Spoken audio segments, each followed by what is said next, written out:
Olá, viva! Não sei se lembram do Frankenstein, o Revox B760 que arranjámos para pôr outro B760 a funcionar. Este foi o que veio, supostamente, doador de placas e de peças, e pusemos o B760 inicial a funcionar, trocando esta placa, o sintetizador PLL, ok? Esta placa que aqui está era do outro B760 e o vídeo está publicado, podem ver. Assim que trocámos esta placa a que estava cá e pusemos no B760 que estávamos a fazer a revisão, o aparelho ficou imediatamente a funcionar. E ficámos com este Frankenstein, que supostamente estava a funcionar também, mas quando lhe meti esta placa, que era do anterior, deixou de funcionar. Porquê? Porque o problema era o sintetizador, está visto, não é? Não há dúvida nenhuma. Muito bem. Pronto, eu lancei-me aqui numa epopeia de assim, eu vou pôr isto a trabalhar. Como eu sabia que o problema estava aqui, fui por partes. Todos estes circuitos integrados, a maior parte deles são portanto, é tudo tecnologia TTL, e depois temos aqui circuitos integrados próprios de descodificação, que é o caso deste aqui e este aqui em cima, e esta que isto é uma PROM, ok? De 32 bits que aqui está. Pronto, esta. O resto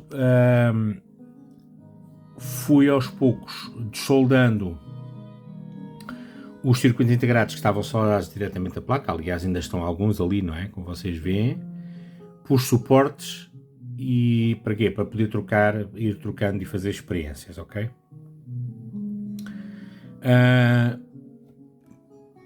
Mandei vir um de cada circuito integrado de TTL. Estão aqui. Aliás, por baixo há mais, ok? Pronto.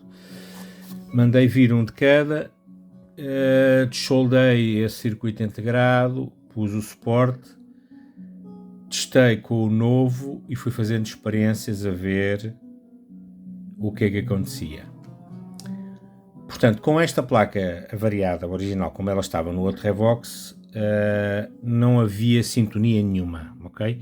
Eu sintonizava a frequência no visor, deixa-me rodar isto aqui para vocês verem, sintonizava, e o que é que acontecia?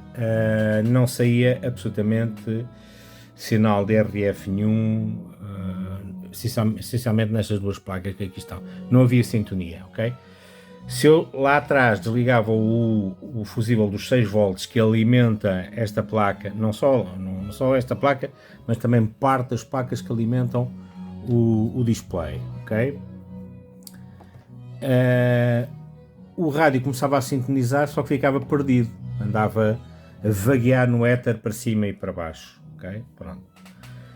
O que me dava uma garantia que estas duas placas estariam a funcionar pelo menos, ok? A placa de RF, as placas de entrada, frequência intermédia e tudo mais, estariam a funcionar. Muito bem. Então fui aqui ao sintetizador e fui trocando os ICs. Até que houve uma determinada altura que eu troquei um IC, à terceira ou quarta troca, e com o meu sniffer, que vocês já viram a funcionar, eu tenho um sniffer de áudio e de RF, fui aos diodos de detecção que estão ali, estes diodos de detecção estão ali, e já tinha sintonia, consegui ouvir o áudio da estação que estava sintonizada. Portanto, o PLL estava a funcionar, estava a dar instruções qual era a frequência que queria ser sintonizada, passava esta informação às placas e já tínhamos áudio ali, até ali. Depois, quando íamos para a placa de modulação de frequência, o sinal perdia-se algures por aqui nesta zona, ok? Pronto, com o meu sniffer perdia-se por aqui. E não saía nada nos jacks de output, absolutamente nada.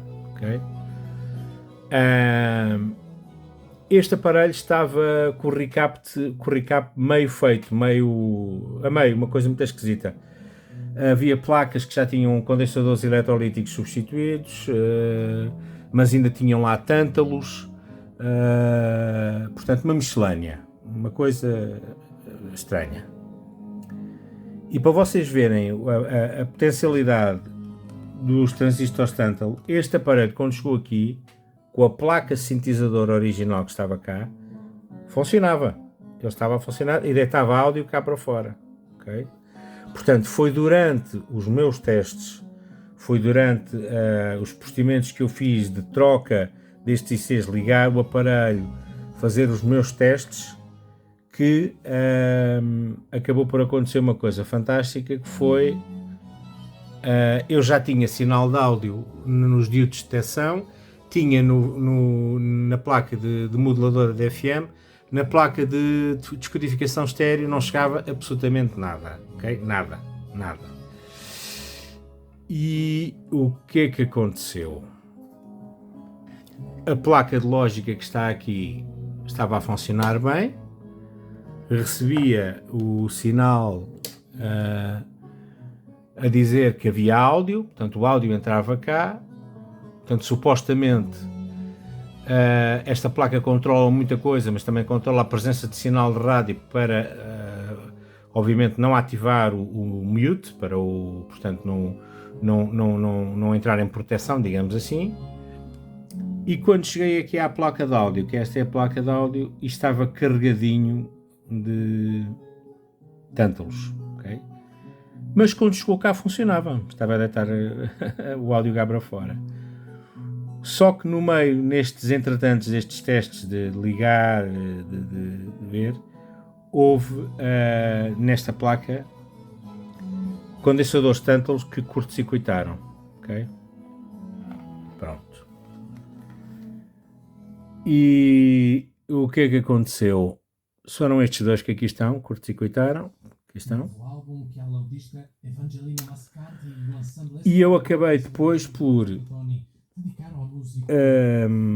substituir absolutamente tudo, fiz um recap total ao aparelho, tirei todos os tântalos fora, tirei todos os condensadores fracos também fora e substituí obviamente o condensador supressor rifa, que já estava rachado. Este não explodiu, mas já rachou, pronto, já está lá, está ali atrás. E na fonte de alimentação também tirei os condensadores fracos lá estavam e liguei e o áudio já avançava para outras placas, eu já tinha áudio portanto na parte do separador, no decodificador de estéreo, mas continuava a não ter saída, ok? E volta e meio o mute, a luz do mute acendia. Fui controlar todas as tensões da fonte de alimentação, que são várias. Eu já o tinha feito variedíssimas vezes, mas voltei a fazer, por descargo de consciência, voltei a fazer. E este aparelho tem 5,6 volts, tem mais 15, menos 15 volts, tem menos 22 e mais 22 e tem 32 volts. E tem uma tensão de 32 volts. Quando fui ver a tensão de 32 volts, tinha 44. Ok? Muito alta. E essa tensão é regulada aqui neste pequeno potenciómetro. Eu disse, bom, o que acontece? Provavelmente alguém mexeu nisto, ou eu mexi nisto inadvertidamente, não sei como. Venho aqui ao potenciómetro regular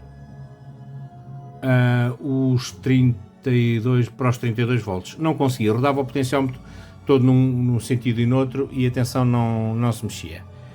Tirei a fonte de alimentação fora, comecei a avaliar os transistores todos portanto, da linha dos 32 volts e este transistor que aqui estava queimado. Okay? Substituí o transistor, liguei o aparelho, assim que liguei o aparelho, a luz do estéreo acendeu imediatamente, o aparelho saiu de mute, encaixei os jacks e comecei a ouvir a antena 2, que é o que vocês estão a ouvir neste momento.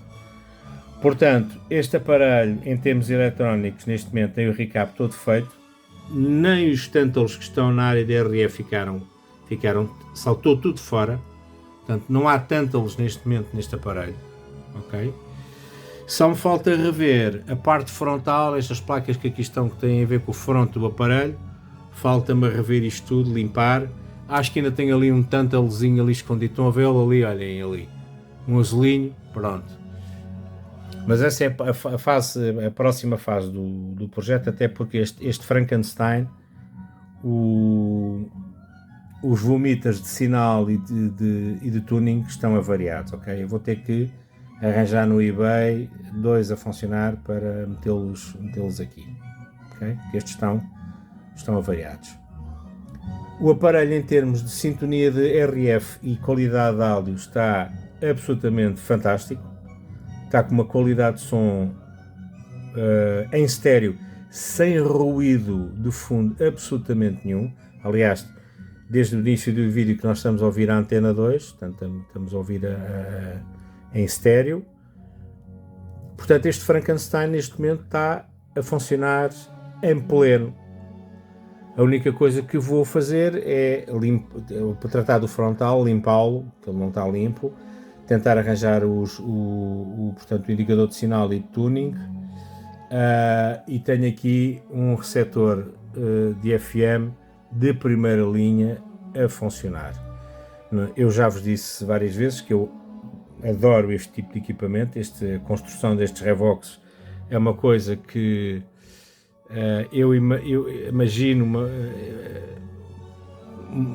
aparelhos destes construídos desta forma a saírem na altura que saíram, por isso é que custavam bastante dinheiro, e de facto os técnicos eletrónicos faziam manutenção a estas coisas, e a qualidade sonora que sai destes aparelhos na altura devia de ser uma coisa absolutamente arrebatadora, ok?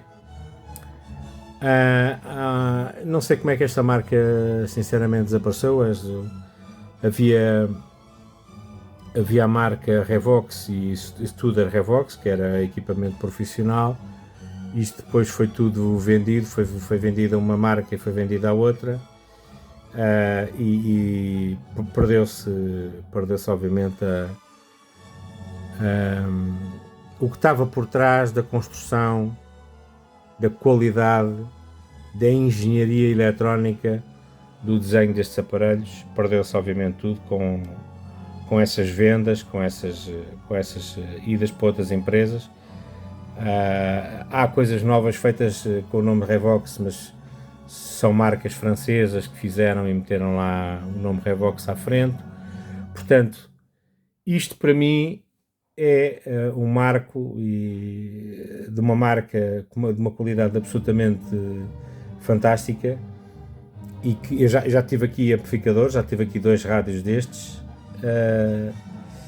já tive aqui outro amplificador de uma linha um bocadinho mais singela, e farei tudo o que tiver ao meu alcance para preservar o funcionamento destes aparelhos, esta tecnologia e esta era. A qualidade sonora que sai da recepção FM estéreo deste aparelho, sinceramente, é uma coisa que aos meus ouvidos,